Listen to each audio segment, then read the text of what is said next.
5. Qalpaqqa loyiq bosh bo'lish. Abduri Erkin Sidiq. Bir odamning san'atkor, dunyoviy saviyalik tanarkatchi yoki muvaffaqiyat qozongan korxona lideri qatorliqlarning qaysisi bo'lishidan qat'iy nazar, agar u o'zining xizmat o'rniga tushliq, yetarlik dasmoyi namoyon qila oladi ekan, biz hammamizning uningga masligimiz keladi. Ammo bu yerda mundaq bir haqiqat bor. O'ringa tushliq dasmoyiga ega bo'lish jihatda yuqori pallaga yetish uchun sizning bir mashhur kishi bo'lishingiz shart emas. Agar siz mushu sifatga ega bo'lishni istasangiz, tuvandagi ishlarni qilishingiz kerak. Birinchi, har kuni o'xshash bo'lish. Mas'uliyatchan kishilar kutgan yerdan chiqadi. Ammo o'rniga tushliq dasmoyiga ega kishilar ishni uningdan bir daraja yaxshiroq qiladi. Ular har kuni ish o'rniga badan jihatdan ko'rinib qo'yib qolmasdan, har kuni ishga ro'yi jihatdan to'liq tayyorlik bilan keladi. Ularning u kundagi mijozining qandaqroq bo'lishi, u kuni qandaq ahvollarga yo'liqishi yoki u kuni ishlarning qandaq qiyin bo'lishidan qat'iy nazar, har kuni ular o'z zimmasidagi ishlarni o'xshash darajadagi energiya bilan qiladi.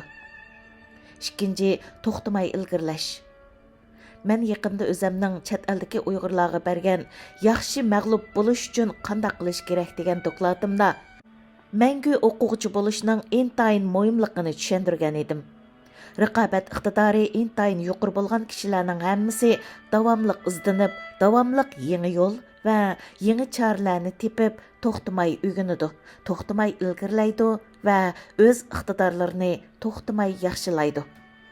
Ular buni o'z-o'zidan davomliq nima uchun deb so'rash orqali amalga oshirdi. Demisimi, ishni qanday qilishni biladiganlar xizmatsiz qolmaydi, ammo ishlarning nima uchun shunday bo'lganligini biladiganlar bo'lsa, hamisha boshliq bo'ladi. 3. Ishni adoqqicha eng yuqori darajada yaxshi qilish. Yuqori raqobat kuchiga ega kishilarning hammasi ishni eng oxirigacha eng yuqori darajada yaxshi qiladi.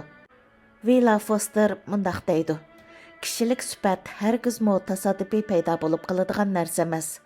U hamisha yuqori darajalik maqsad, qattiq tirishchanlik, oqilona yo'nalish va mahoratlik ijro qilishning natijasidir.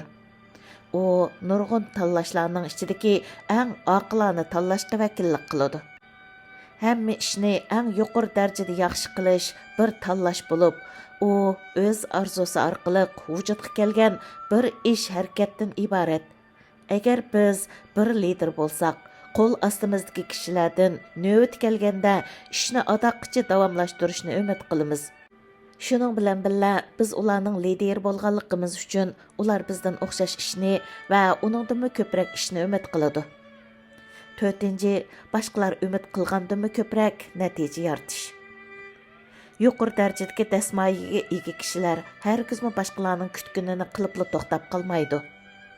Ular uchun ishlarni yetarlik darajada yaxshi qilish hargizmi yetarlik emas.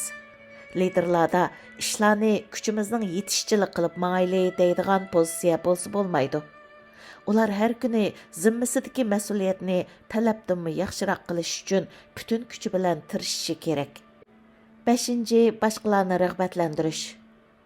Yuqori darajadagi dasmoyiga ega liderlar ishlarni o'zlari yuqori saviyada qilish bilan cheklanib qolmaydi.